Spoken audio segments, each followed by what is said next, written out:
सभी प्यारे दर्शक भाई बहनों को नमस्कार, जय श्री कृष्णा, प्रणाम।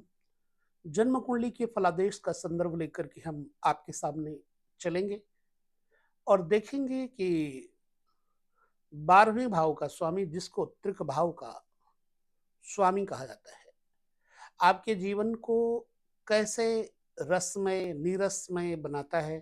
पहले हम चर्चा कर लेते हैं 12वां घर है क्या। एक्चुअली 12वें घर को व्यय भाव का, क्षय भाव का, भोग भाव का स्वामी कहा जाता है।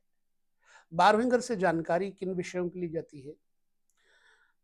12वें घर से हॉस्पिटल और जेल खाना, 12वें घर से व्यक्ति का व्यय किस क्षेत्र में होगा, इस विषय के बारे में जाना जाता है।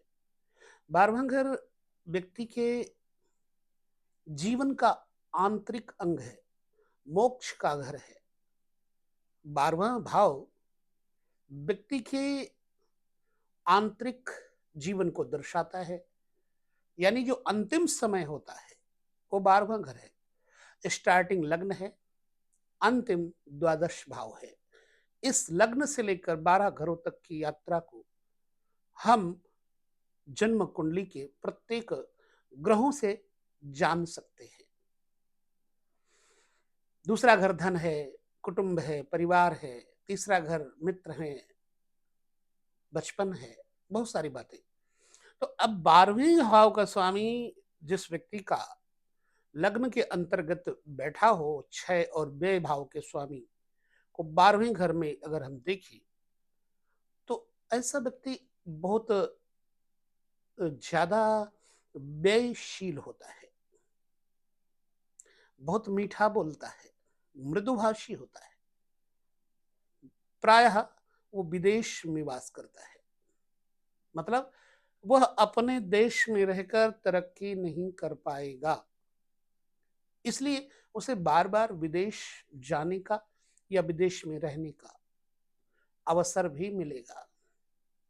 द्वादश भाव का स्वामी लग्न के अंतर्गत बैठा हुआ अंग्रेजी भाषा का भी ज्ञान करवाता है। 12वें घर का स्वामी लग्न के अंतर्गत बैठा हो तो ऐसा व्यक्ति दिखने में सुंदर होगा, लेकिन उसका परिवार बहुत सुंदर नहीं मिल पाएगा, पारिवारिक सुख उसको नहीं मिल पाएगा। उस व्यक्ति का कोई संग देने वाला नहीं होता, परिवार के लोग उसका साथ नहीं देते, मतलब ये है। 12वें घर का स्वामी लग्न में हो तो व्यक्ति को कभी कभी निंदा का पात्र बनना पड़ता है, सामाजिक निंदा का। लोग ईर्ष्या करते हैं इस व्यक्ति से, और यदा कदा 12वें घर का स्वामी लग्न में बैठ जाए तो व्यक्ति को स्नायु दौर्बल्यता दे देते हैं, नपुंसकता आदि दे देते हैं। तो प्रत्येक ग्रह का भिन्न भिन्न प्रकार होता है। यह व्यक्ति किसी न किसी विवाद में जरूर घिरा रहेगा। 12वें घर का स्वामी लग्न में होगा तो ऐसा आदमी झगड़े विवाद में घिरा रहेगा। प्रायः इसको गले के रोग, कफ के रोग, सिर के रोग, सिर पीड़ा, माइग्रेन इत्यादि के रोगों से भी पीड़ित होना पड़ता है। दुर्बल और धन एवं विद्या, इनका तालमेल सही नहीं होगा। अगर कमजोर होगा तो धन होगा, धन होगा, कमजोर होगा तो धन नहीं होगा, धन होगा तो शारीरिक कमजोरी बनी रहेगी। मतलब दुर्बल और धन, विद्या इत्यादि से हीन बताया जाता है, शास्त्र कहते हैं।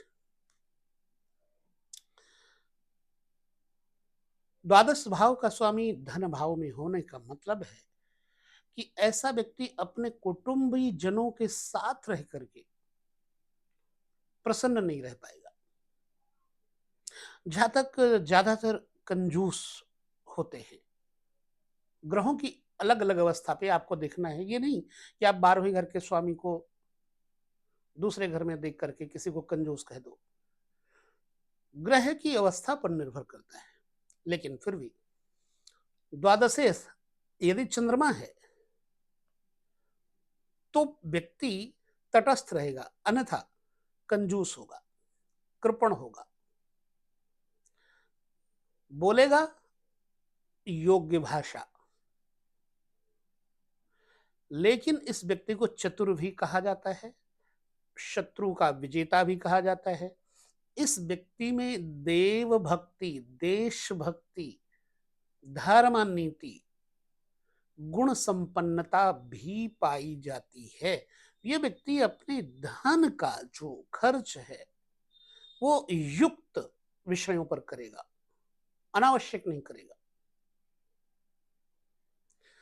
द्वादशाधिपति यानी 12वें घर का स्वामी दूसरे घर में होकर यदि मंगल हो, मान लो 12वें घर में मेष राशि हो तो मंगल हो जाएगा, मिथुन में दूसरे घर में।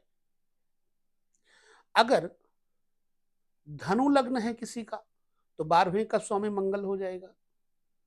मकर में तो भी धनु लग्न विशिष्ट रूप से और वृष लग्न, इन दो लग्न वालों को 12वें घर का स्वामी अगर दूसरे घर में बैठा हो तो सचेत रहना चाहिए, ध्यान रखना चाहिए। क्यों कि इसको दो तरह से नुकसान होता है। एक तो अग्नि से भय होता है, दूसरा इसको राजा से भय होता है, गवर्नमेंट से भय होता है, धन नष्ट होने का योग बनता है। और ऐसा जातक चारित्रिक दोषी होता है। प्रायः ऐसे जातकों को अनियंत्रित मति वाला भी कहा जाता है। अनस्टेबल ब्रेन, एकाग्रता नहीं होती। यह व्यक्ति बचपन में चतुर पद, 4 पैर वाले जानवरों के साथ अपैशुनता अथवा कुकर्म युक्त होता है। द्वादशेश अगर दूसरे घर में बैठा होगा तो ये कुछ बातों का कुंडली के उसमें निरीक्षण कर लेना चाहिए। तीसरा घर, द्वादश भाव का मालिक तीसरे घर में बैठा होगा तो तीसरा घर क्या है? भाई बंधु है, लेखन शैली है, छोटी यात्राएं हैं, हवाई यात्राएं हैं। जब तीसरे घर में होगा द्वादशेश तो भाई बंधु का सुख अच्छा नहीं होगा।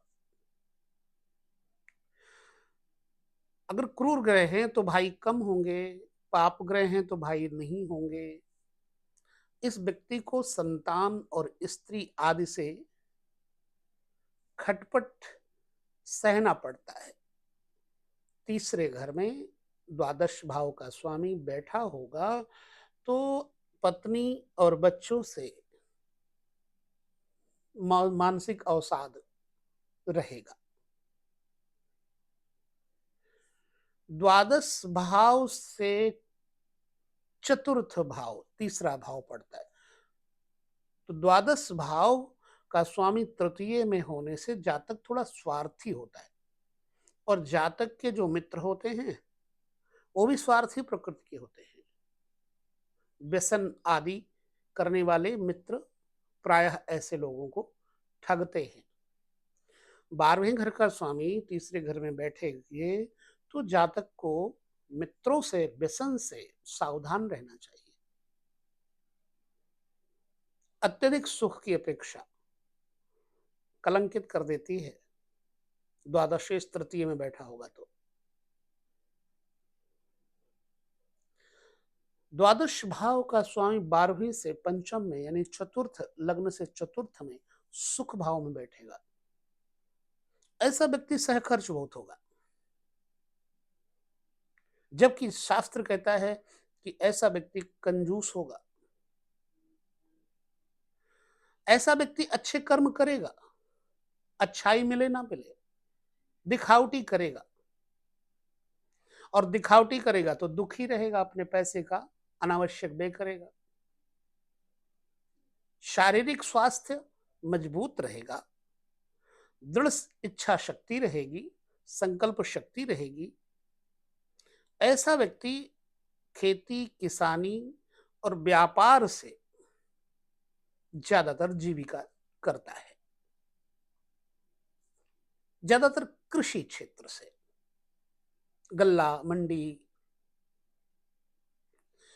पुत्र के कारण ऐसे जातक को मृत्यु का भय होता है। ऐसे जातक की मृत्यु पुत्र के कारण होती है। द्वादशेश चतुर्थ में हो तो एक जगह पर ऐसा लिखा है। क्यों? द्वादश भाव से पंचम भाव चतुर्थ भाव पड़ता है। प्रत्येक ग्रह का पंचम भाव पुत्र स्थान होता है। प्रत्येक भाव से पंचम भाव पुत्र भाव माना जाए तो मुझे लगता है कि द्वादशेश पंचम अर्थात द्वादश से पंचम हो तो पुत्र के कारण मृत्यु शास्त्र ने इसीलिए बताया कि व्यय भाव क्षय भाव के कारण द्वादशेश चतुर्थ में बैठेगा तो संतान से इस व्यक्ति को किसी न किसी प्रकार का मानसिक क्लेश होकर के मृत्यु का कारण बन सकता है। हार्ट वगैरह से, चिंता से, व्यथा से। द्वादशेश का पंचम भाव यानी द्वादश से छठे भाव, 12वें से छठा भाव पंचम भाव लग्न से होता है। छठा भाव प्रत्येक भाव से शत्रु रोग ऋण का कारक होता है। ऐसे में जब द्वादशेश पंचम में बैठे तो जातक पुत्रवान होगा, जातक पितृभक्त होगा, लक्ष्मी का विलास विशिष्ट होगा, इसके पास पैसा काफी होगा, लेकिन शारीरिक सामर्थ्य कम होगा। शास्त्र कहता है इस व्यक्ति के अच्छे बच्चे होंगे, सतपुत्रवान, शुभ संतान से युक्त होगा। अगर शुभ ग्रह द्वादशेश पंचम में बैठा होगा तो इसकी चर्चा हम आगे करेंगे। द्वादशेश अगर पंचम में बैठा है तो संतान अगर बुरा है तो संतान से दुश्मनी होती है, संतान ही इस व्यक्ति का धन नष्ट करती है। यदि पाप ग्रह हुआ तो संतान होगी ही नहीं, और अगर होगी तो दुष्ट पुत्र होगा। किसी किसी स्थान में दत्तक पुत्र भी ग्रहण करना पड़ता कई लोगों को। द्वादशेश पंचम में बैठा हो तो एडॉप्टेड संतान कदाचित लेनी पड़ सकती है। द्वादशेश पंचम में बैठने से संतान के कारण व्यक्ति को क्लेश भी रहता है, शोक भी रहता है।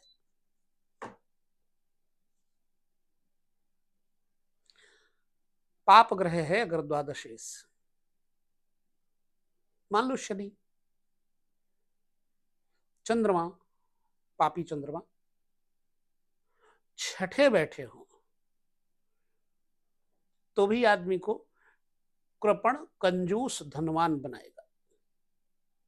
यह व्यक्ति निंदित प्रकृति का, यौनाचार इत्यादि से संबंधित गलत भोग, प्राकृतिक नहीं अप्राकृतिक भोग के कारण बदनाम होगा।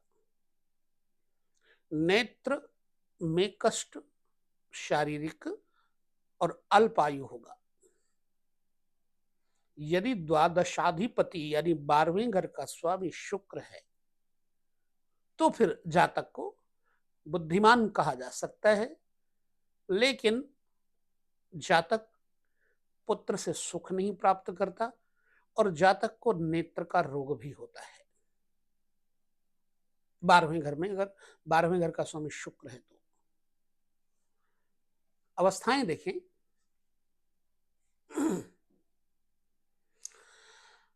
अब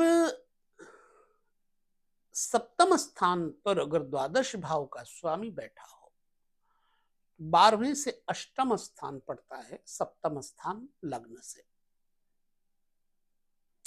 व्यय, क्षय, नुकसान, खर्च का स्वामी सप्तम स्थान गत हो तो ऐसा आदमी दिखावटी बहुत करता है, बोलता ज्यादा है और कैरेक्टरलेस होता है, दुष्ट चरित्र कहा जाता है। इस व्यक्ति की प्रकृति, नेचर थोड़ा निंदित होगा। कपट करना, झूठ बोलना, दुराचार युक्त होना, ये सब होगा। लेकिन ये घर का मुखिया व्यक्ति होता है क्योंकि खर्चने में आगे है। पाप ग्रह होने पर जातक की स्त्री का कष्ट सहना पड़ता है, यानी जातक के स्त्री की मृत्यु का भय होता है। और अगर शुभ ग्रह है, द्वादशे सप्तम बैठा है, तो वो अपनी रखैल को, यानी उसकी रखैल वेश्या कह सकते हैं, की मृत्यु होती है। शुभ ग्रह है तो वेश्या की मृत्यु होती है और अशुभ है तो पत्नी की मृत्यु का योग बनता है।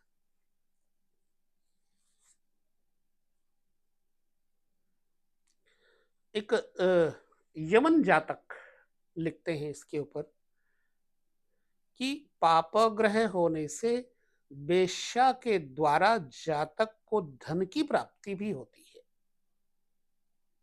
मतांतर से यह भी पाया जाता है कि जातक दुर्बल कफ जनित रोगों से पीड़ित और धन एवं विद्या से हीन भी हो जाता है अप्राकृतिक जीवन जीने से। द्वादश का सप्तम स्थान से बड़ा ज्यादा कॉम्प्लिकेटेड ज्वाइंटेशन है। क्षय व्यय का क्षय व्यय मृत्यु अष्टम, द्वादश से अष्टम लग्न से सप्तम स्थान पड़ता है। इसलिए इस व्यक्ति का धन क्षय भी होता है। शुभ हो तो इस व्यक्ति को वेश्या से धन प्राप्त भी होता है।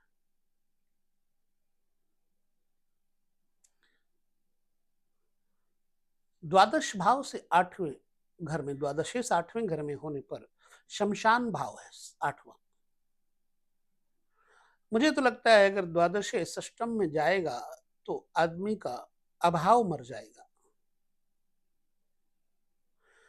हालांकि जातक को दरिद्री कहा गया है कई ग्रंथों में। द्वादशे षष्टम में हो तो जातक दरिद्री होता है, कार्य सिद्धहीन होता है, इस व्यक्ति का कोई कार्य सिद्ध नहीं होता।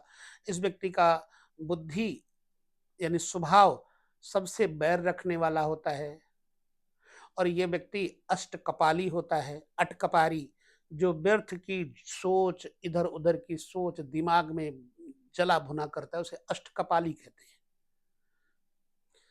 यदि शुभ ग्रह हो तो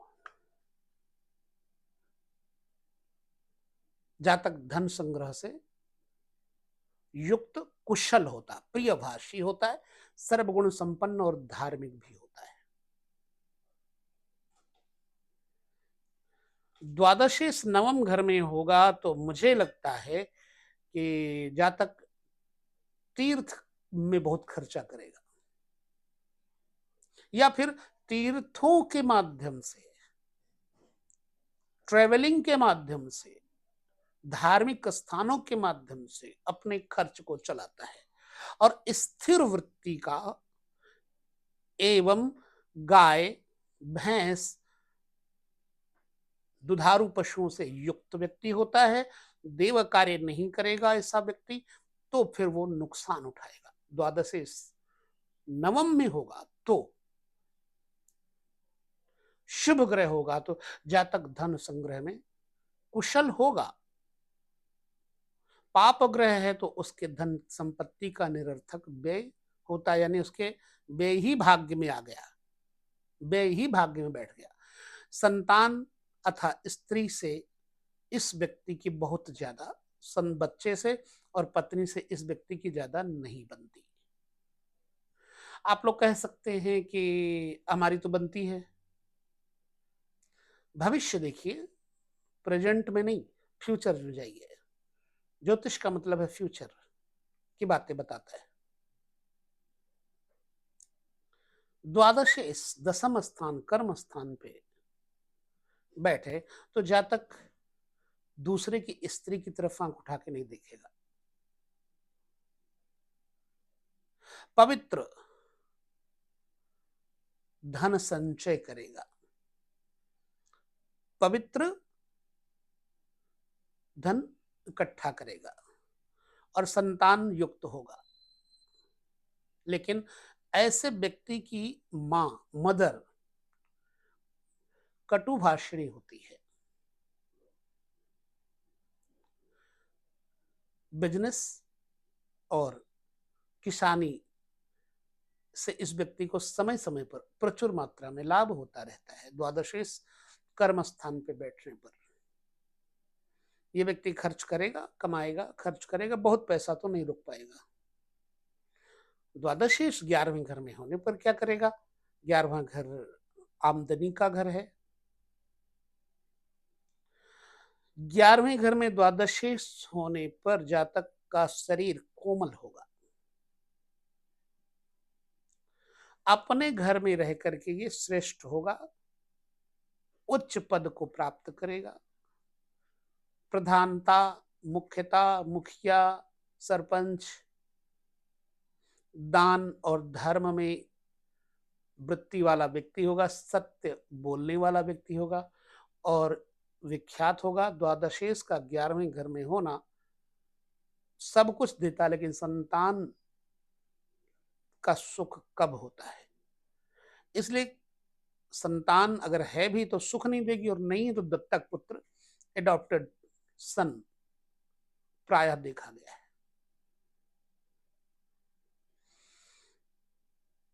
तो 12वें घर का स्वामी 12वें घर में ही हो तो व्यक्ति के पास ऐश्वर्य, दिखावटी साधन सब होने पर आदमी एक पैसा खर्चा नहीं करेगा, कंजूस होगा, बुद्धिमान होगा, कंजूस होगा, जानवरों से बड़ा प्रेम होगा, पशुओं को इकट्ठा कर करके रखेगा, चिड़िया, पंछी, जानवर, कुत्ते, बिल्ली। और इसके पास जमीन का विशेष व्यापार भी हो सकता है, जमीन से इस व्यक्ति को लाभ भी होता है। यह व्यक्ति दीर्घजीवी कहा जाता है। मतों के अनुसार कुछ अंतर है, पाप कर्मा भी होता है और 12वें घर में 12वें घर का स्वामी बैठे तो मां का विरोधी भी होता है, क्रोधी भी होता है, संतान से दुखी भी होता है, और 12वें घर में 12वें घर का स्वामी बैठा हो तो परिस्त्रीगामी होता है।